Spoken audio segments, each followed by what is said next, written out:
Welcome to Identity Unboxed, where we provide mentorship and promote representation for Black professionals in the advancement of the Black community. We are seeking guidance from exceptional Black leaders, scholars, and professionals with expertise in their respective fields. We hope to foster a space that promotes authenticity, inclusivity, and restoration for our listeners while exploring the intersection of our personal and professional lives. This project is a culmination of our lived experiences as young Black professionals to transform our life trajectories, to overcome adversity and reach triumph. Our intention is to inspire you on your path to discovering your purpose.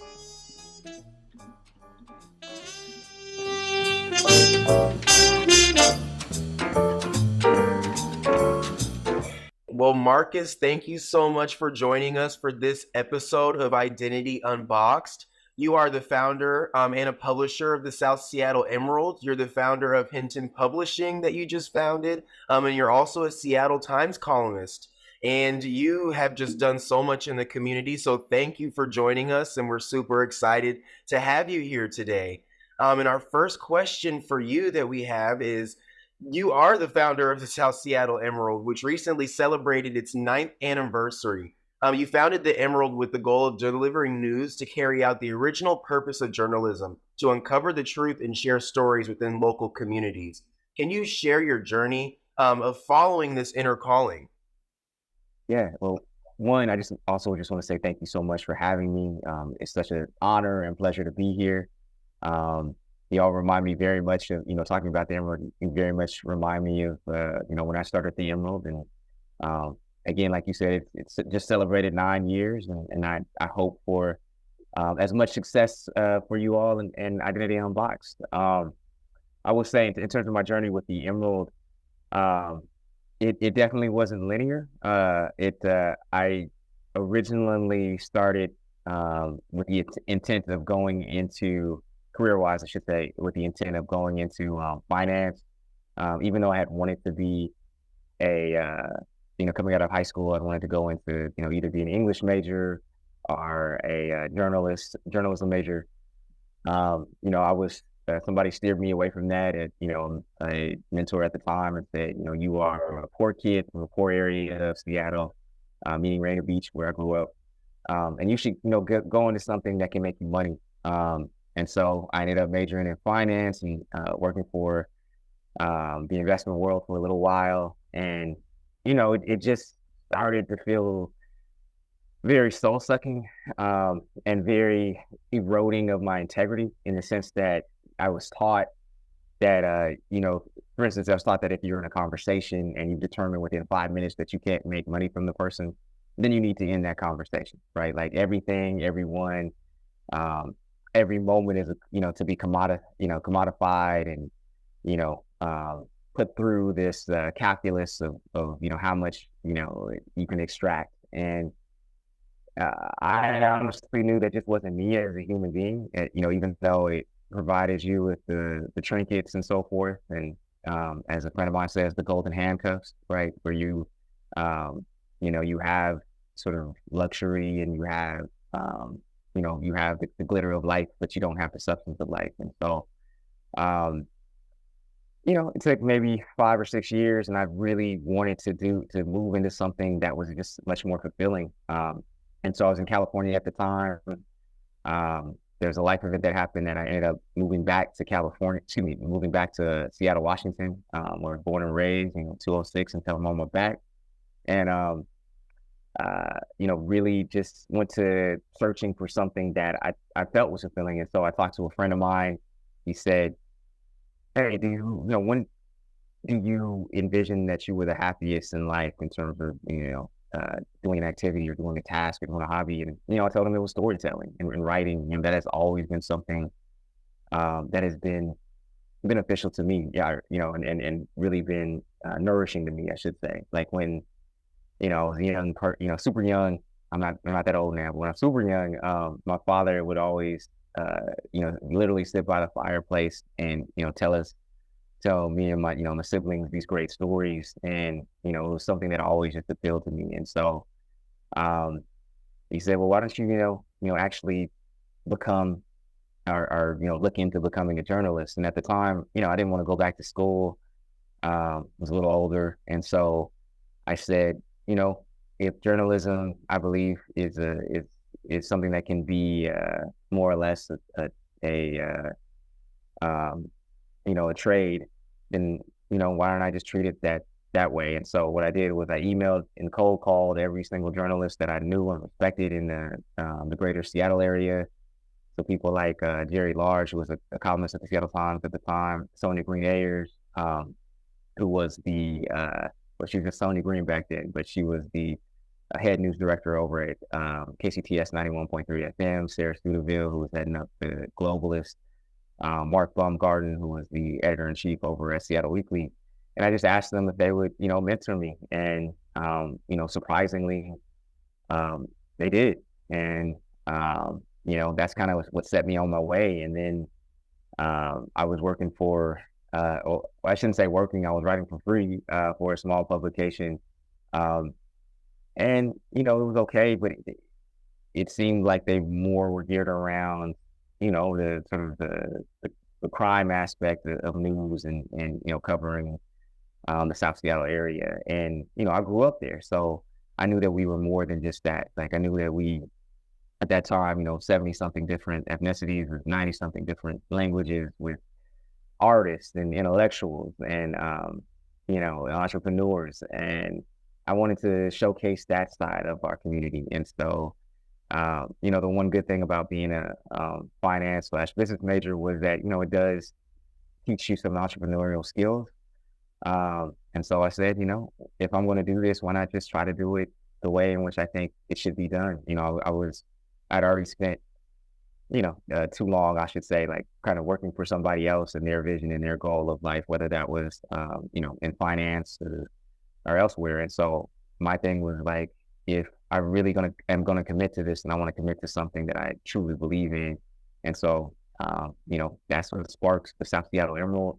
I had, put majority of my savings into it for the first few years. And my parents didn't have a lot to give me financially, but they said, you can move back in, while you start this thing. And I mean, it was not easy, right? You go from luxury vehicles in LA and, going to the clubs and partying and bottle service, and and it's a lot easier. Let's just say it's a lot easier to date when that's your lifestyle versus you in your mama's basement. It's just not quite the same.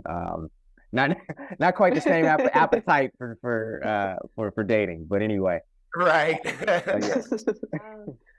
Yeah, Marcus, thank you so much. I really appreciate that point you brought up where you went for the stable route in finance, but you still kind of had that inkling to where you wanted to tell stories and you had known that for so long. But sometimes it's hard as Black people for us to make that sacrifice and say, I will take, a financial cut to follow my dreams. And we'd rather try to go for something where we feel like we'll be able to build, a stable life where we can really live out all of, those things or those kind of lavish type of experiences that maybe we didn't have growing up. So I really appreciate that point where you said, you kind of you took everything you had and you put it all into your dream of the South Seattle Emerald. And it's led you to just an amazing point in your life now and your career. And I know many people struggle to choose a fulfilling career, one that will bring them financial security in the present. How did you keep the faith when leaving the financial investment sector to build your own foundation, especially when you're moving back home, you're kind of leaving that independent lifestyle you had? Just how did you kind of keep that faith? Yeah, that's a good question. I think a part of it was just asking myself if I'm on my deathbed, hopefully I live a long life, but let's say I'm 101, right? And I'm looking back at my life and, looking back at, things that I wish I would have done. And I kind of did it where like I would picture these ghosts of regret, right? And they're always like, you could have did this, you could have did that. You had this idea that you wanted to do, but you didn't do it. And now, I'm getting haunted, if you will, on, before I'm, passing over. And I didn't want to be haunted by that, right? I wanted to be able to say, there are certain things obviously that are out of our control, but I wanted to at least be able to say that I tried this, right? And I can accept trying and had the emerald, falter after 5 years or whatever, then I could, and then, I had to go on and work for Amazon or something, then at the very least I could say that, hey, I tried, and I know I gave 100% of everything. And so it's disappointing that it didn't work out, but I'm not haunted, if you will, by the fact that I didn't try because I was too scared, or because I believe what somebody else said, as opposed to believing in what I truly felt called to do. And so I just didn't want to go to my grave haunted with regret. I hope that's not too morbid, but I guess what I'm saying is that earlier Brad talked about being, I think when we were offline, we talked about being present and being, here right now. And I think so often fear and trepidation sort of takes us out of right now, takes us out of,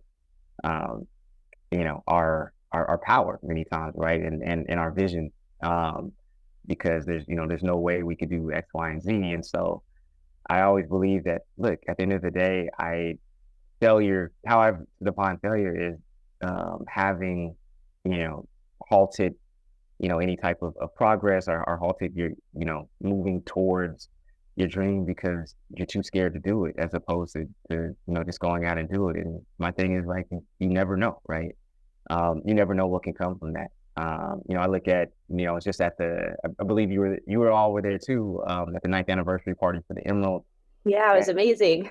Yeah, and just seeing people there who, I've been gone from the day-to-day operations of the Emerald for about a year and a half now, but just seeing folks there from the community, seeing folks who had been touched by the Emerald, seeing writers who have been touched, and it's like, wow, this thing, while I didn't, do it alone in the sense of how I was able to grow, the fact that, I had just some small level of contribution to, folks' life. I mean, that's, that, to me, that made it worth it. It didn't, it's a nonprofit, so I obviously didn't get millions of dollars from it or anything like that, but it became such a vital organ to a community.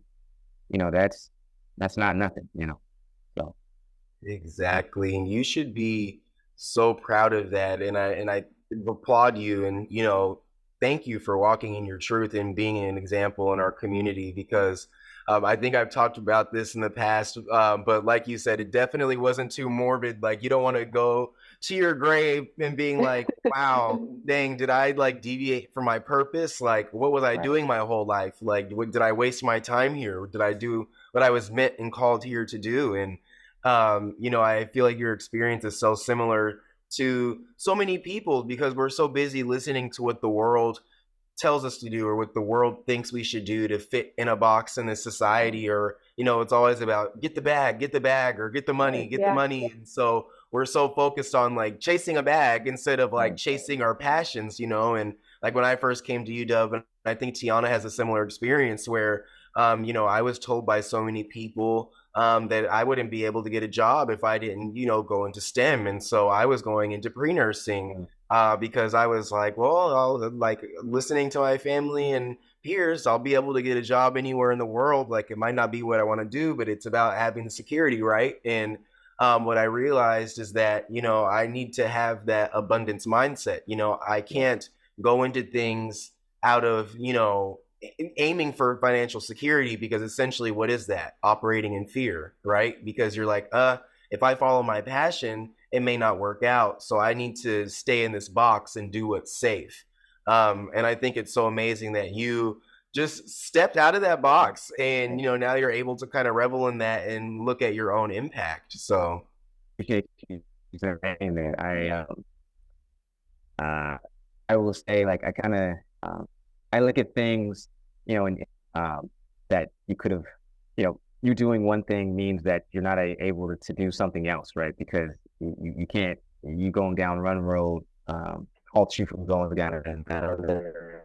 So I kind of just look at it as, I don't say opportunity cost, I say possibility cost, in the sense of what am I, by me going down this very sort of standard conventional road of, let's say, being a financial analyst, what is it, had I stayed, in that role of finance, right, I'd probably be more financially well off, but I wouldn't be here today. I wouldn't be speaking to you today, right? I wouldn't be, and honestly, my life would be so much less fulfilling. I think it would be so much more banal. And I don't know. I just look at life as something that we co-create with, and I don't want to. I don't want to. I never wanted to be in a situation where you're just sort of like that poem Solomon Grundy, where you wake up on Monday and you die Friday, and there's not much that happens in between. If life is truly a peak from oblivion, like I want to see as much as I can, and experience as much as I can, and live as much as I can. So, yeah. Yeah, thank you. And I think it comes back to also to realizing what impact you're making every day. And if you don't feel like you're doing that, then you might be on the wrong path. And people aren't going to make something great if they're listening to the opinions of others, telling them what they think they should do with their lives, because ultimately we know what we should be doing. And it's just really us having that kind of courage to actually face the fear that can often be in some of those big, lofty goals and ambitions we have, especially trying to break into spaces maybe historically that we haven't been included in. And Brad, thank you for bringing up that experience you had with, going into UW and going into pre-nursing. Yeah, I similarly had the same experience. I went into UW thinking I wanted to go to med school. Like I was a pre-med major, and I completely switched. I always loved writing. I wanted to do journalism back in high school. I remember I wanted to take a journalism class, and I was like, no, I should take the AP bio class. Like I'm going to be a doctor. But I always knew deep down I love storytelling. And that's when I changed my major once I got to UW my freshman year. And I remember opportunities started coming my way once I did that, because it was like I was actually doing something that I truly enjoyed, and I knew it was what I wanted to do all along. So it's just kind of letting go of the fear of, maybe I won't make that much money starting out, but those opportunities will come. Right. Exactly. Exactly. Absolutely. Yeah, I mean, I think that's why, even in our society, right, we always, one of the first things we ask people is, when we meet them, it's like, what do you do? Right. Meaning what is your occupation, as opposed to like, what if we change that question and it was like, what brings you joy in life? What brings you, what's your passion in life? Right. I think that would even help us set up more to, as a society, I should say, that, those small little things of like, what is it that we prioritize, even when we're trying to be in relationship with each other, trying to find what, I think those types of questions allow us to actually be more authentic, and even in our engagement. Right. And I think that also maybe would lead people to say, what is it that I'm more passionate and joyful about? And maybe that's the thing that I should pursue. Anyway. Absolutely. Yeah. I love that point that you just made, because I know oftentimes, like growing up, as a teenager, when we would have those little get to know you, or like intros about ourselves, and you have to like, tell everyone like something about yourself, I would always stumble, because I realized that I put so much of my identity in what I did, like as far as like work or school and academia. So like outside of that, it was really like, I don't know who I am, and so I think that's such a good point. Like, like circling back as a society, and like, instead of being like, what do you do? Like, and having the work here define you, how about we change the narrative and turn the page and say, what do you like to do? Like, what defines you? What are your passions? And so I love that point that you made. And I think that would do so much to really allow people to be their authentic selves in the workplace and beyond. And our next question kind of leads into this aspect of diversity in your field. According to a recent Pew Research study, 52% of journalists believe that the organization that they work for does not have enough racial and ethnic diversity. And in a recent Seattle Times article that you did, you cited that more than 50% of Americans believe that our national media misleads and misinforms. And so I wanted to know if you could share your relation to diversity within your field, and from your experience, how is diversity important for building trust in media outlets? Yeah, that's a large question. Yeah.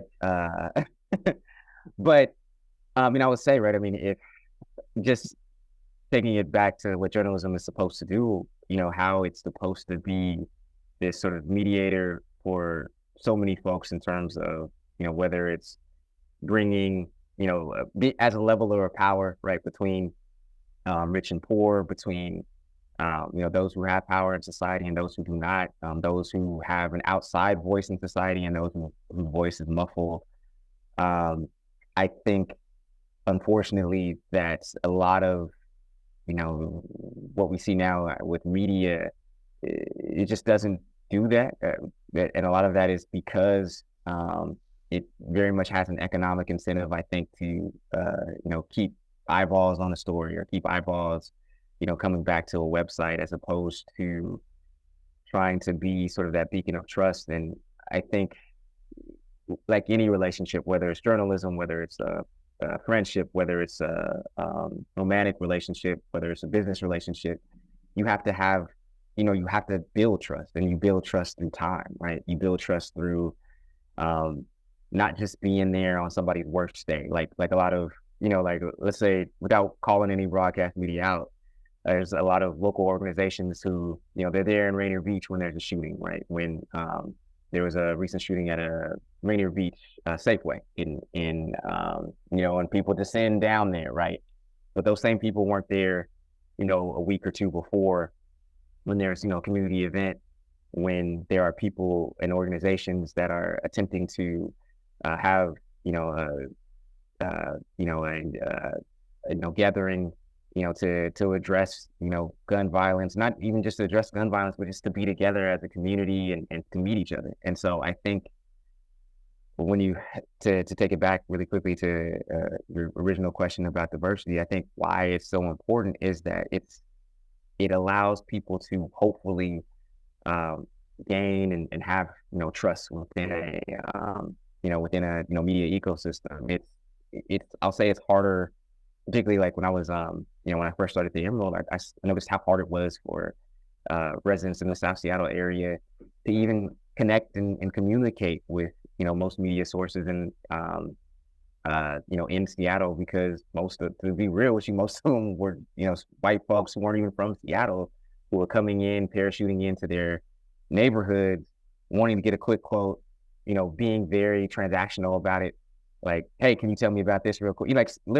Either somebody had just, died, or somebody had just, there'd been some incident, and, people are still within shocks. People are still within, processing grief and trauma. And again, you show up on their very worst day. Like, what are they going to associate, with you? They're going to associate that you were always here as a grifter to, sort of extract, their pain and showcase their pain, as opposed to, being there at all times, right? And as being in a like true and right relationship. And so for me, that's what I want the Emerald to be. And that's what I think it's still, and that's what I believe it still is a place that has a true relationship with, with the community it serves. And a part of that relationship is, having folks who look like the community, and knowing as, diverse as South Seattle is, that, we're not necessarily going to get all 75 different ethnicities,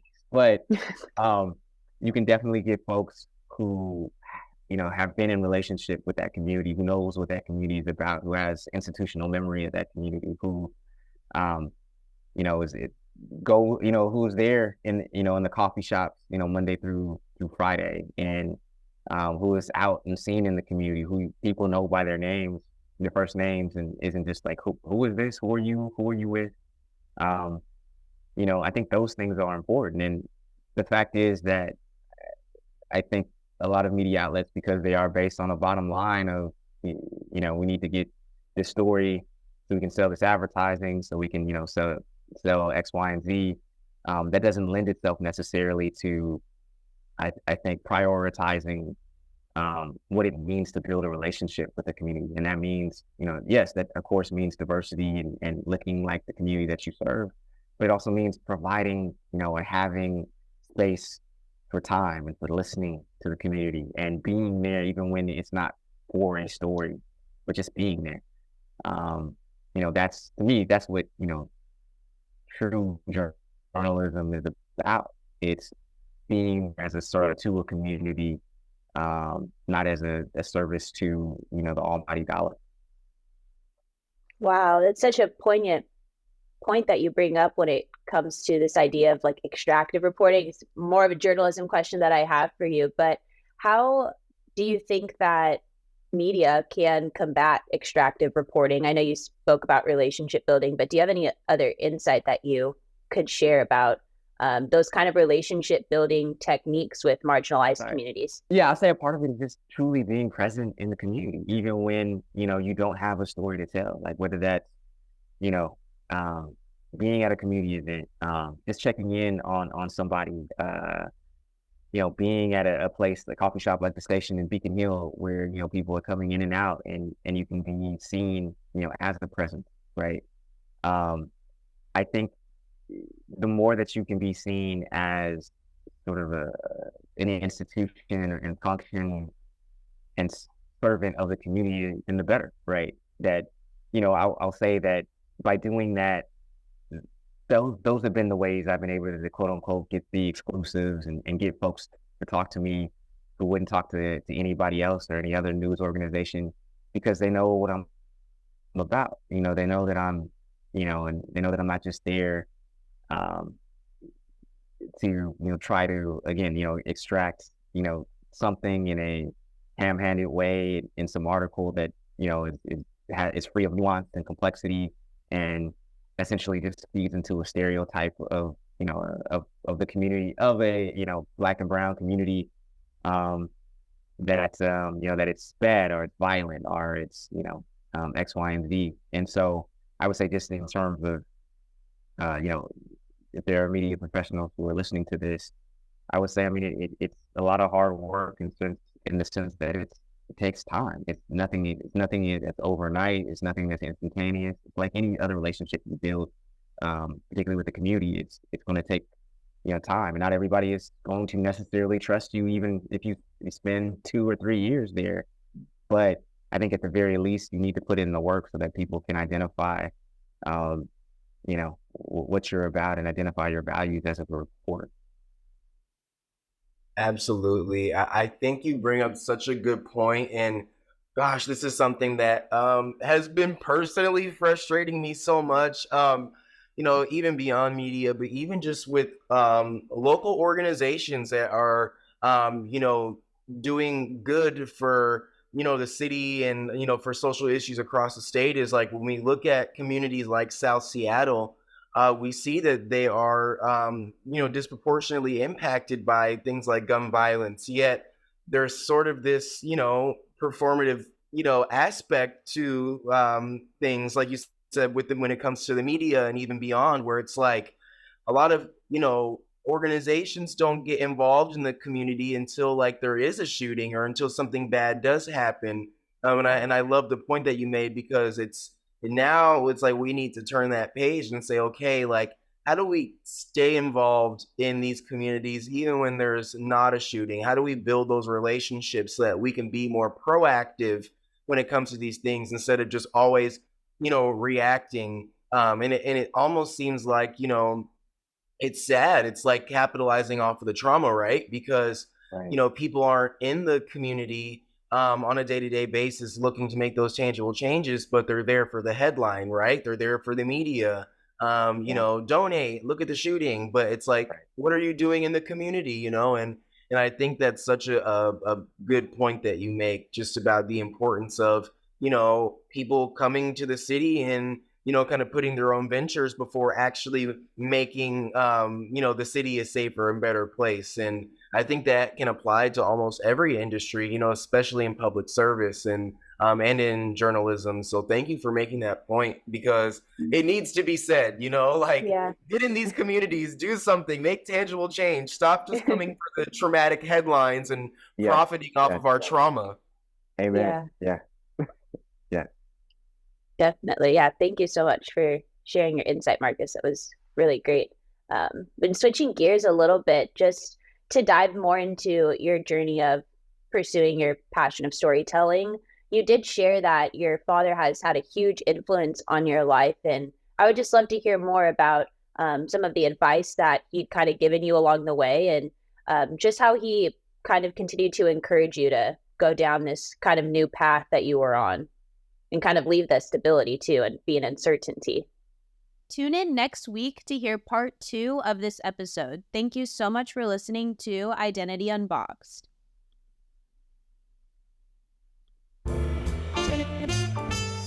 We are so grateful for your support, and thank you for listening to Identity Unboxed. Authenticity is your guide to cast an impact on the world that you will be proud of. Signing off with pride, Tiana and Brad. Thank you so much.